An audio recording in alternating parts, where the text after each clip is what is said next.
What's the deal? Big boss talking boxing, disrespecting Errol Spence. I don't know what part this is, but it's part of life. Let's talk about it.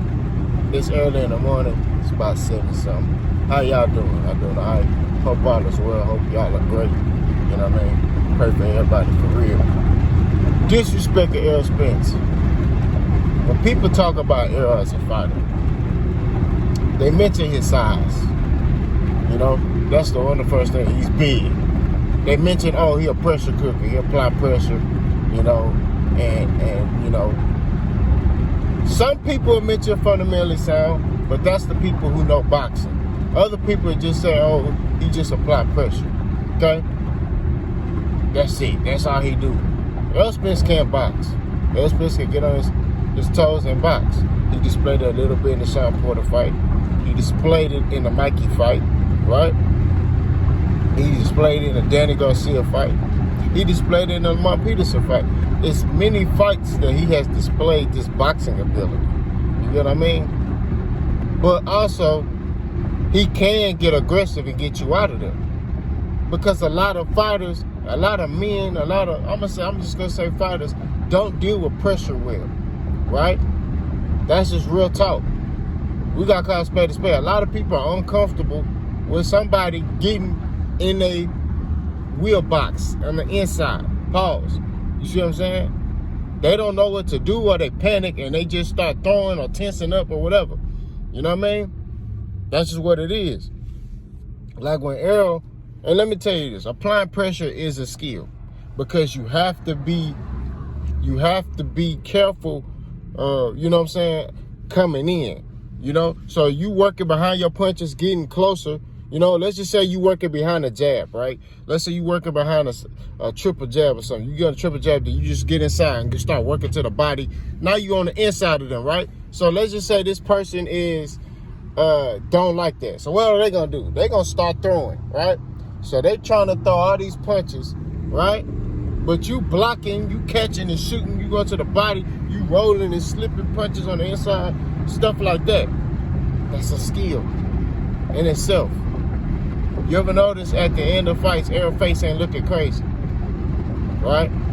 It's smart, calculated pressure. That's what it is, you know? That's what it is. Behind the jab, that's a skill itself.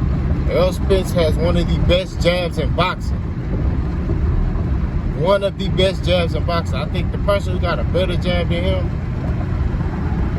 I say Charlo, maybe Devin Haney. You know, Devin Haney jab is good. Triple G jab is good. I like Triple G jab. But Errol is in that echelon of fighters who got one of the best jabs in boxing. That's what it is. He works behind that jab and he get to work. You know? If he see, oh, okay, he know what to do. I'm trying to apply pressure. He's circling out, you know, or I'm getting him on the ropes and he's slipping punches and he turning me or whatever. Then okay, he gonna try to box you. That's what it is. He gonna try to box you. In which he has a technique for that too. Behind the jab, feints, you know? And it's very hard to time Errol Spence's jab. That's another thing. I'm giving y'all this game, or the skill this dude got. The dude don't throw the same type of jab.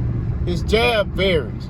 He may throw a single, he may throw a double. He may throw a stiff jab once. He may throw he may stab you to the stomach.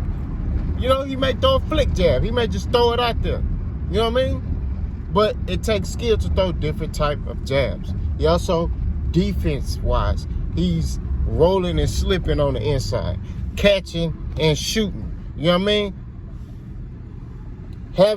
Getting caught on the glove, boop, coming back, returning. Like, it's a lot of stuff he's doing. But a lot of people who don't know boxing and they don't know what he's doing, they just gonna say, oh, Errol just applying pressure and he just... No, and that's the way to diminish Errol Spence as a fighter and to uplift Terence Crawford as a fighter. And the reason why I'm making this video is because when you talk about these two great fighters, you got Bud Crawford, right? Who's a great fighter. We don't know we see the skill. But the question is, do we truly know how he will react, or will he do the same thing with a top fighter? July 29th, we'll see. Will he be able to hurt Errol Spence? That's the question. He ain't fought top competition. He's fought below level competition, and he knocking people out. It's easy to do that when you fighting that type of comp. That's what it is. When you fight top competition, when you fight top fighters, you're gonna get touched. That's what it is. And the way Bud fight, I don't know if he got all knockouts, if he went through the ringer that Errol Spence went through. That's just what it is. We call a spade, and that's real talk. But Errol continues to be disrespected like he's just a dumb fighter. Like he's just a dumb Kung Fu fighter.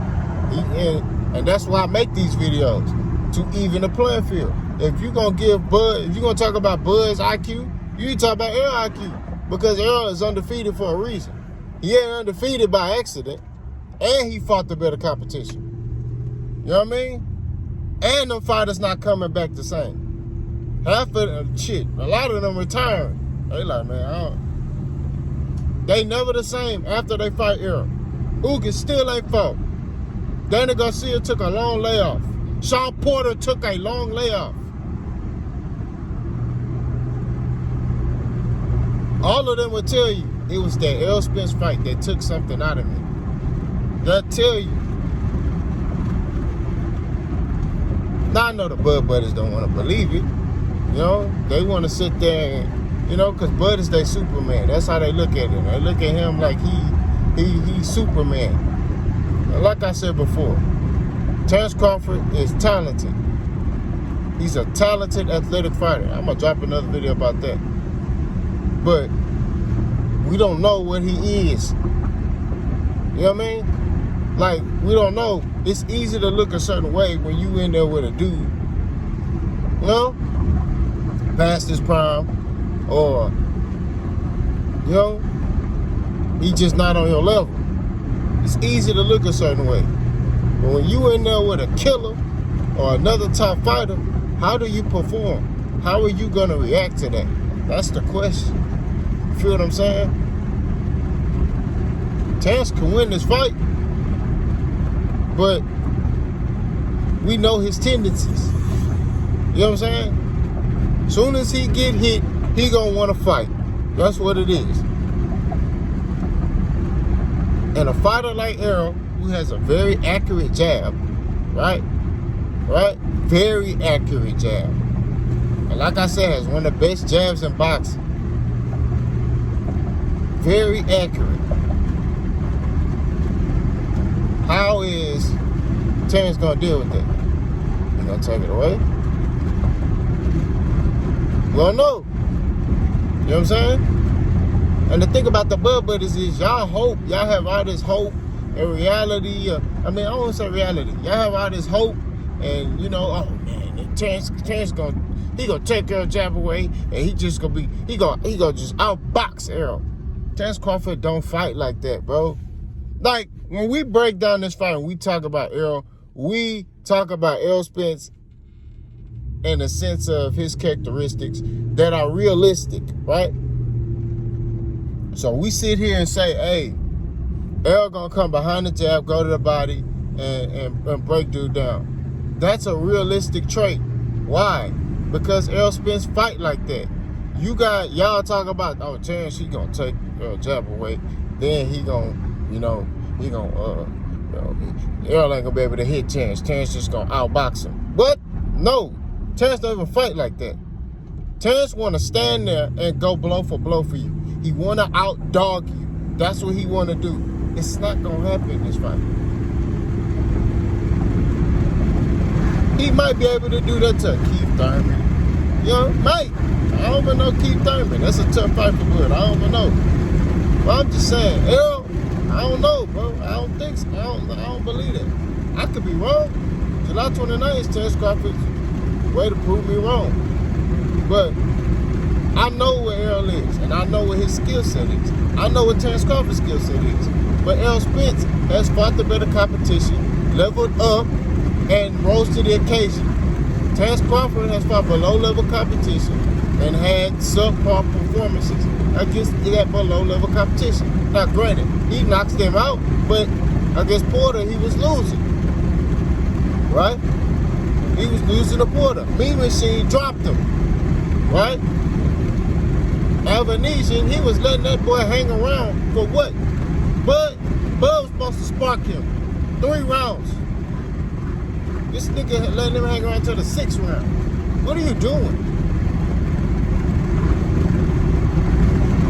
You want to make a statement if you couldn't get a fight with anybody, like he was a legend at that time, after he didn't sign a contract with Errol Spence the first time. That dude, okay, you fight him, you get him out of there quick and set a statement. No. This nigga fought 6 rounds with this nigga. I don't know, bro. These things I question that he doing, bro. It's like, and then, you know, but y'all Bud is a little blind eye to, you know? This is factual information. This ain't, you know?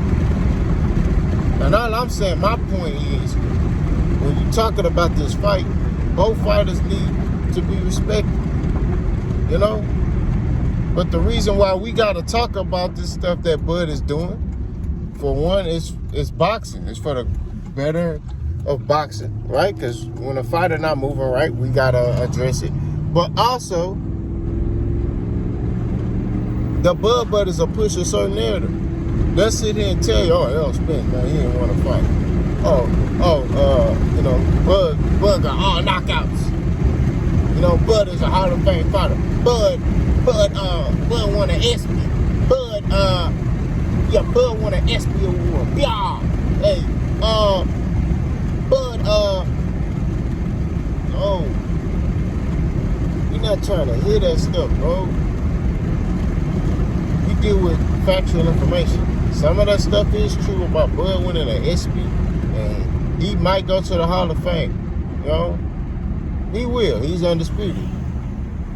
But it don't negate the facts that he ain't fought top competition. It don't negate the facts that the dude was moving funny. You know what I'm saying? You supposed to be fighting Errol. You gonna fight David Evanesio. You know what I'm saying? It don't negate the fact that now in this negotiation, the only way this fight was gonna get made was Errol had to give up a lot of stuff just for this fight to get made.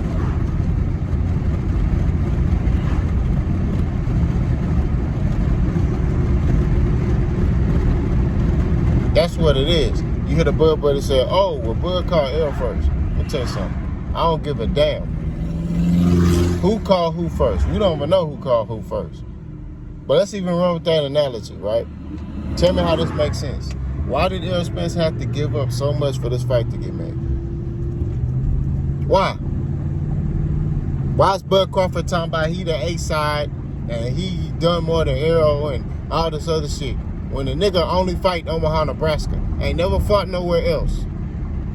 He sells out in Omaha, Nebraska, but he can't go fight in Vegas and sell that motherfucker out. He couldn't go fight David Evanesio in Vegas. He couldn't go fight David Evanesio in New York. He couldn't go fight David Evanesio in LA. He couldn't go fight David Evanesio in Dallas. He couldn't do that shit. He knew I have to fight him in all his damn fights. He couldn't fight Julius and Dongo in no motherfucking Vegas. He wasn't finna sell out that bitch. I think the only fight he had outside of Omaha, and I'm talking about as Bud Crawford, like established, the top fighter, was Amir Khan. And I think Kell Brook, but that was during the pandemic. I think they all was fighting at that little studio, ESPN studio during the pandemic. But that's it. You look at Errol fighting Dallas, AT&T Stadium, selling that mug out. He fought Sean Porter in LA. He fought Chris Algieri in Brooklyn. He fought Kell Brook in England or whatever it is, wherever Kell Brook from. All I'm saying is at the end of the day, bro, spade is spade. Let's put some respect on Errol Spence's name. Y'all let me know what y'all think. Boss go.